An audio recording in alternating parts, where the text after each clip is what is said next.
Hey guys, Sir Shabadoobie here, also known as Kanmusha to those who have been on this channel for a long time. And I am here today to give you my review of a game I've been playing. And no, this review is not for Paperbound, which I actually talked about in my last video I posted. But this is for the other game, the one that I wouldn't announce the name.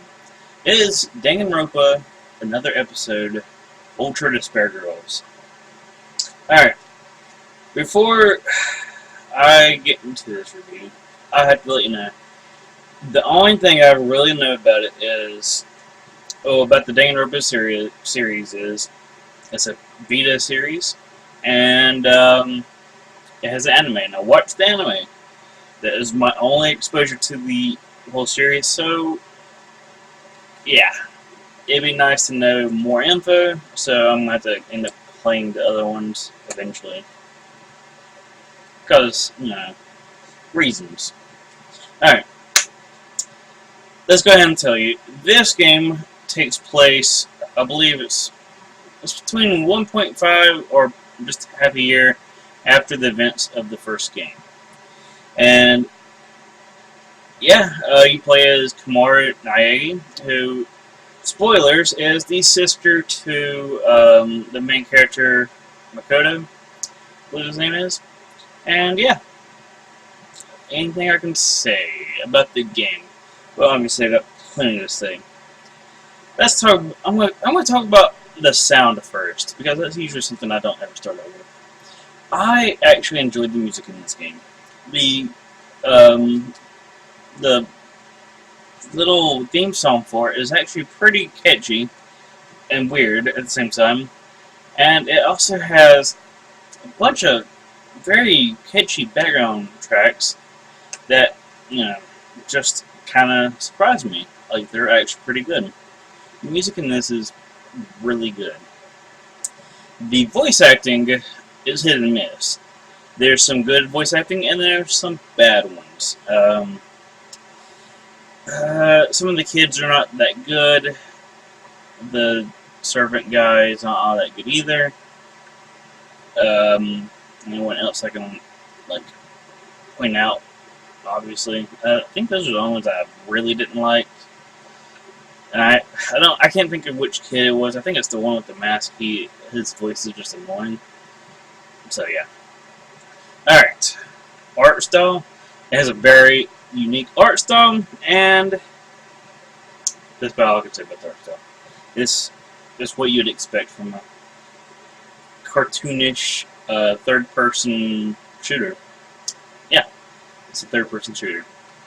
There you go. It's not like the other Danganronpa games, because I have seen pictures of what those are, and it's not a third-person shooter. So yeah. Alright, anything else with the art style?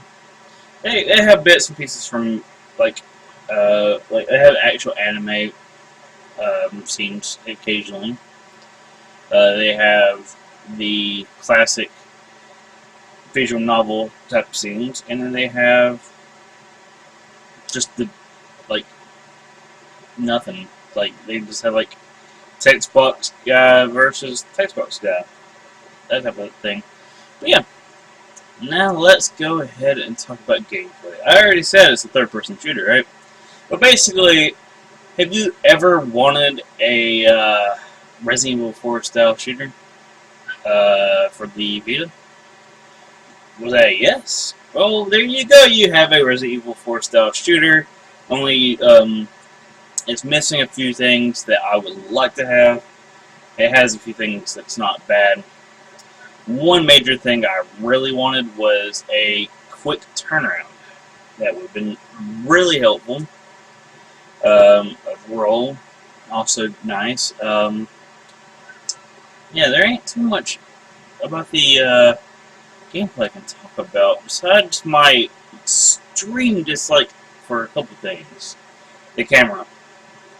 I had the unfortunate choice to pick auto at first. It's dreadful. You fight the camera. The manual isn't that much better. It's that much. It's really bad. When you zoom in with the camera to shoot, It zooms in pretty far. It gets really hectic when enemies get close. So yeah, that's bad if they get too close to you. Let's see, the puzzles.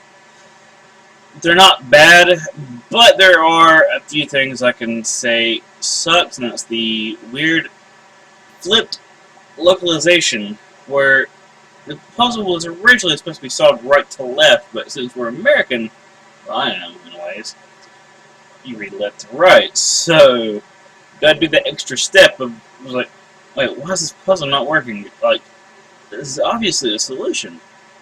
Oh, okay, I forgot, this is a Japanese game. Let's flip this thing. So it's like, from right to left is the answer, sometimes, and not left to right. I wish they fixed that. I do not like that. But, oh well. Okay, there's not really much I can tell you about the story. The story for this is this. You are imprisoned for, I don't know how long, like, is it 1.5 or 0.5 years after the first game? So, I think she's 1.5 years she's been in prison, and it might be half a year after that. I don't know. But, you're in prison. Well, eventually Monokuma comes and breaks you out. But not to save you, but to kill you. Because they're just running rampaging around everywhere, killing everyone. Well, you are saved by Byakuya, who is a character from the first game. I'm not going to say anything, but yeah, he gives you a gun and tells you to get out, pretty much. Run away. And that's basically your whole goal, is to escape from the city for most of the game. You have your trusty hacking gun, which has, like, I can't remember, it's a lot of different bullets. I think it's like 7 or 8. I think it's 7, but yeah, you got 7 different types of bullets. They all have different effects. Well, yeah, it's basically Resident Evil with different bullets. Different bullet effects. You got one gun, different bullets, instead of multiple guns and then sometimes different bullets. So it's interesting. And along the way you pick up Toko. I can't remember her name or last name, but it's the crazy chick from the anime. I'm pretty sure she's from the first game as well. The scissors. Well, she is also hangs out with you for pretty much the whole game. As soon as you pick her up, she's with you. Basically, she is... When I played, she was my last line of defense. I used her to kill stuff when I ran out of bullets. Because if you run out of bullets for like any killing ammo, you're kind of screwed. The only way you can actually fight at that point is Toko. And she has a limited battery supply. So, yeah, she's all melee. She has some very unique special attacks, like a spirit bomb, where she has like a bunch of scissors and a spirit bomb. She even says, like, give me your energy. She cuts her hair and stuff. And what you're fighting this is not a zombie, since I said Resident Evil earlier. You're fighting Monokumas, robot bears. I might be saying this like I don't like the game, but I actually did enjoy this. This was actually a really good game. Let's see. What can I say about the game besides it was really good? Oh, that you should probably pick it up, because it should be out. I'm about 100% sure it's out, or at least it's coming out within like this week, this time frame. It's coming out. It's really good. I give it a 8.5 out of 10. The reasons I'm actually taking points away is the camera's bad. The puzzles are sometimes... Oh, wow. I actually forgot my biggest complaint. Holy crap. The escort missions. They're bad. There's a lot of them. Sometimes they are discussed as just like, save this person. They got 3 hearts. endless hordes of enemies come. You gotta beat them all until it decides that they're saved. And yeah, that in my mind I count that as an escort mission. It's pretty bad. Let's see. Anything else?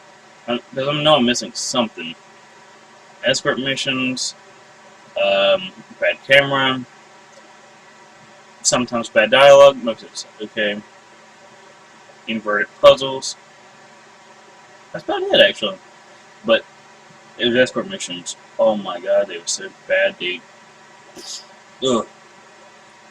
Alright. But that's what I'm taking away from it. Everything else is really good. I actually enjoyed it because I really enjoy Resident Evil 4. And I don't mind having a Resident Evil 4 style game. As long as it's fun. And this was pretty fun. It's even better if you're actually a Danganronpa fan, because it actually gives a lot of insight to things, because it takes place between Danganronpa 1 and 2. So, if you're a fan, pick it up. If you got to beat it and you realize there's not many games for it, pick it up. And that is my review. There's a written review on Anime Salvation, so check that out as well. And I hope you guys have a nice day. Make sure to, like, subscribe, all that good stuff. All the stuff that you should be doing already. And make sure to do it double. Wait, triple that. Alright, later guys. Peace out.